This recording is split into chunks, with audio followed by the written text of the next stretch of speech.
السلام عليكم ورحمة الله وبركاته. يا صباح الهنا على حبايب قلبي. أنا عاملين ايه؟ لو أول مرة بتشوفوني ما تنسوش تصلوا على النبي عليه أفضل الصلاة والسلام.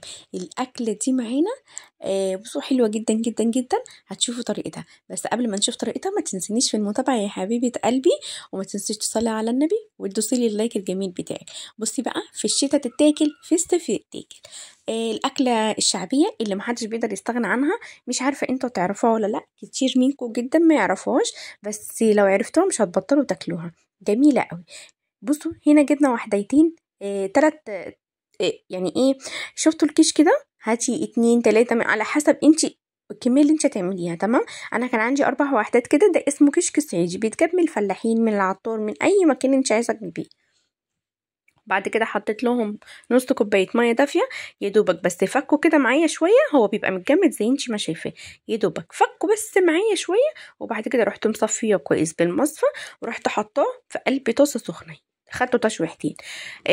نزل الميه اللي فيه اللي هو نشف يعني كده، وبعد كده حطيت له معلقتين سمنه بقى ايه، بلدي كده، يبقى عسل. ليه بقى حطيت له معلقتين سمنه بلدي؟ هقول لك دلوقتي ليه. امشي معايا خطوه بخطوه، اعمليه ما شاء الله يديكي كميه حلوه جدا وموفر.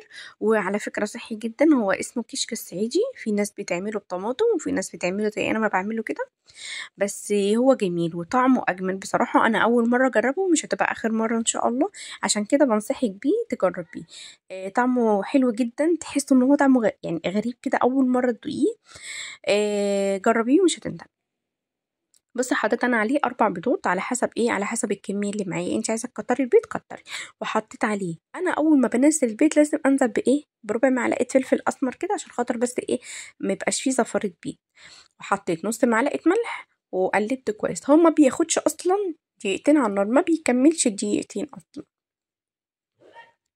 بس بتقلب قلبيه كويس. خلاص انت اول ما بتشوفي ان هو بصي اتحمر كده معاكي، انت كده خلاص بتنزليه. البيض بيبقى متحمر وكل حاجه فيه، هو اصلا بيبقى مستوي، طعمه حلو قوي قوي. بس ما تزودلوش ملح لانه هو بيبقى مالح شويه. وقلت بقى ايه اعمل جنبه ايه، شويه بطاطس كده محمرين، مع طبعا اللفت اللي احنا مخليينه. وكان عندي جبنه قريش في التلاجة. الجبنه دي انا بحط عليها لبن، وبحطها في علبة وبحطها في التلاجة، بطلع منها زي انتوا ما شايفينها كده، بتبقى طعمها جميل، عاملة زي يعني زيها زي القشطة بالظبط. برضو جربي طريقة الجبنة دي هتعجبك قوي. لما تجيبيها حطي عليها، اهرسيها وحطي عليها نص كوباية لبن وحطيها في التلاجة وغطيها. اللبن دي بتبقى بس يبقى مغلي، بتبقى مض حافظة ليها، بيبقى حلو جدا جدا جدا. بتقعد عندك الجبنة أطول فترة ممكنة، معلش سامحوني.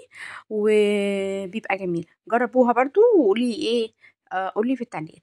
بصوا طبعا أنا حطيت عليها طماطمية خيرايه، عندك بقى قرن فلفل حطي، حطيت عليها سنة كمون، سنة شطة، معلقتين زيت كده وخلاص. بصوا جميلة طبعا. هو أكل بسيط ومش مكلف خالص يعني. بس أنا حبيت ايه، حبيت أوريكم الفكرة يعني. يا رب تعجبكم. اكيد مش كل يوم هيبقى فراخ ولحمه وسمك يعني، فهي ايه بتمشي يوم كده ويوم كده. بس الاكله دي حلوه جدا جدا. حمروا بقى جنبها شويه بطاطس، حمروا جنبها بتنجانتين. يا سلام بقى لو صينيه مسقعه حلوه تبقى من ايدكم زي العسل.